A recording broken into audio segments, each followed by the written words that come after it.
स्वागत है सभी आंगनबाड़ी बहनों का फिर से एक और नई वीडियो में। बहनों, आज की यह वीडियो आप सभी के लिए बहुत ही महत्वपूर्ण है क्योंकि आईसीडीएस विभाग बिहार पटना द्वारा एक ऑफिशियल लेटर जारी किया गया है, जिसके अनुसार आप सभी आंगनबाड़ी बहनों को पीएमवीवाई फॉर्म भरने के संबंध में जानकारी दी गई है। तो इस वीडियो में यही जानेंगे कि किस प्रकार से आपको पीएमवीवाई फॉर्म भरना होगा, जिससे आपको आगे परेशानी ना हो। साथ ही इस पूरे लेटर में कौन कौन से पॉइंट्स दिए गए हैं, कौन कौन सी जानकारी दी गई है, जिसके कारण आपको मदद मिल सकती है। सबसे पहले हम बता दें कि जो लेटर है सिर्फ उन सभी आंगनबाड़ी बहनों के लिए है जो पीएमवीवाई का फॉर्म भरना चाहती हैं या पिछले कुछ दिनों में भरी हैं। तो अगर आप भी एक आंगनबाड़ी सेविका या सहायिका बहने हैं तो इस वीडियो को पूरा अंत तक देखिएगा, क्योंकि इस वीडियो में आपको संपूर्ण जानकारी मिल जाएगी कि किस प्रकार से आपको आगे पीएमवीवाई का फॉर्म भरना प्रकार होगा। से आप यहाँ पे देख सकती हैं कि जो लेटर है बिहार सरकार आईसीडीएस विभाग द्वारा दिया गया है और इसका जो दिनांक है यानी किस दिन प्रकाशित किया गया है, वो जो तारीख है 19/1/2024, यानी बिल्कुल नई तारीख है, बिल्कुल नई डेट पे ये जो लेटर है ऑफिशियल लेटर है आप सभी के लिए दी गई है। इसमें अगर पढ़ेंगी तो जिला में सभी जिला प्रोग्राम पदाधिकारी और बाल विकास परियोजना के लिए ये लेटर जारी किया गया है। यानी बिहार में जितने भी 38 जिले हैं, इन सभी के आंगनबाड़ी सेविका और सहायिका बहनों के लिए पूरा पत्र प्रकाशित किया गया है।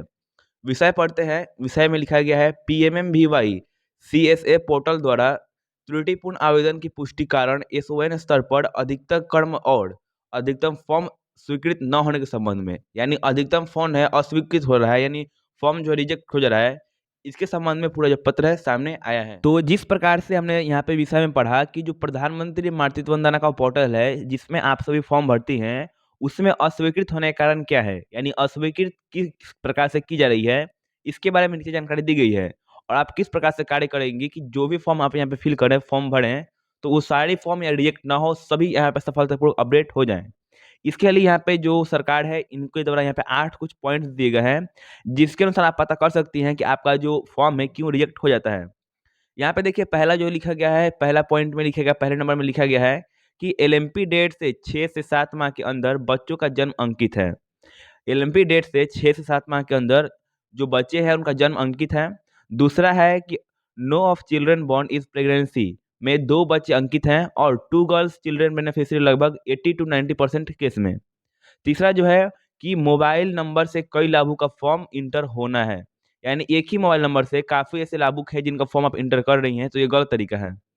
इसके बाद जो चौथा दिया गया है आरसीएच नंबर, यानी 12 डिजिट का होता है, तो परंतु इसकी जगह कम या अधिक डिजिट अंकित है। यहाँ पे जो कारण दिए गए हैं इसके अनुरूप आपका जो प्रधानमंत्री मातृत्व वंदना का फॉर्म है रिजेक्ट कर दिया जाता है। इसमें ये पूरे कारण दिए गए हैं किस प्रकार से आप कर सकती हैं और किन किन गलतियों के कारण आपका जो फॉर्म है रिजेक्ट होता है।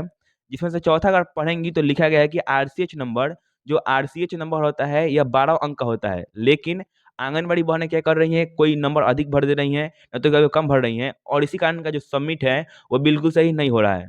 तो आप सभी इन बातों का ध्यान रखिएगा, जिनके कारण आपका जो प्रधानमंत्री मातृत्व वंदना का फॉर्म है सही प्रकार से भरा जाएगा। इसके बाद देखिए पांचवा जो दिया गया है, इसमें लिखा गया है ई श्रम कार्ड नंबर 12 डिजिट का होता है, परंतु इसके जगह कम या अधिक अंक जो डिजिट है अंकित किया जा रहा है। तो ई श्रम कार्ड में भी आप सभी को भरना होता है, तो उसमें भी 12 अंक का नंबर होता है, लेकिन आंगनबाड़ी बहनें गलती से इसको ज़्यादा या कम भर दे रही हैं। इसके बाद जो 6 नंबर दिया गया है कि एक ही फाइल में अगर 3 से 4 फॉर्म है, 30 से 40 फॉर्म है, तो उसमें अधिकतर एलएमपी डेट की माह वर्ष और डॉक्यूमेंट माह वर्ष होना चाहिए। इसके बाद सातों जो दिया गया है एसएनओ स्तर से रिजेक्ट फॉर्म सुपरवाइजर स्तर पर रिफ्लेक्ट होंगे, जांच कर यहाँ पे पुनः एसओएस को मात्रा कर दिया जाएगा और लाभुक का फॉर्म अप्रूव कर दिया जाएगा। यानी जितने भी फॉर्म आपके यहाँ से रिजेक्ट किए गए हैं वो आपके जो सुपरवाइजर होंगे उनके द्वारा यहाँ पे आपका अप्रूव कर दिया जाएगा, यानी फिर से फॉर्म भर दिया जाएगा। इसके बाद लिखा गया है आयोग लागू का अप्रूवल और पेमेंट जनरेशन का पूर्ण जिम्मेवारी एसओ को होगा। यानी जो भी आप फॉर्म भरेंगी प्रधानमंत्री मातृत्व वंदना का, इसकी पूरी जिम्मेवारी एसओ को होगी, जो यहाँ पे पेमेंट का केस रहता है और यहाँ पे अप्रूवल का केस रहता है। यानी पेमेंट कब मिलेगा इसकी जो जानकारी है आपको एसओ द्वारा, जो यहाँ पे सुपरवाइजर है उनके द्वारा यहाँ पे दी जाएगी। इसके बाद देखिए जो 8वां वाला लिखा गया है कि बार बार ईमेल करने, व्हाट्सएप पर मैसेज के बावजूद भी अभी तक एसओ एवं सुपरवाइजर प्रधानमंत्री का पासवर्ड नहीं बदलते हैं, वहीं किसी प्रकार का अयोग प्रवेश के लिए स्वयं जिम्मेदारी होंगे।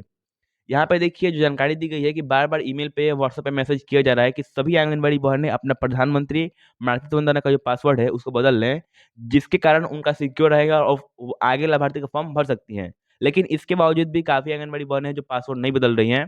तो आप सभी से रिक्वेस्ट है कि आप सभी भी अपना जो पासवर्ड है उसको चेंज कर लें, जिसके कारण आप जिनका ये फॉर्म भरे वो सफलतापूर्वक सबमिट हो जाए और आपके जो पासवर्ड है उसका कोई गलत उपयोग ना कर सके। साथ ही इस पर लिखा गया एतवत अनुरोध के साथ उपयुक्त त्रुटि पर विशेष ध्यान देते हुए पीएमवीवाई सीएसए पोर्टल पर आवेदन की प्रविष्टि करते हुए सत्यापन तथा पेमेंट जनरेट किया जाएगा ताकि एसएनओ स्तर पर आवेदन का पेमेंट अप्रूवल कर सकें।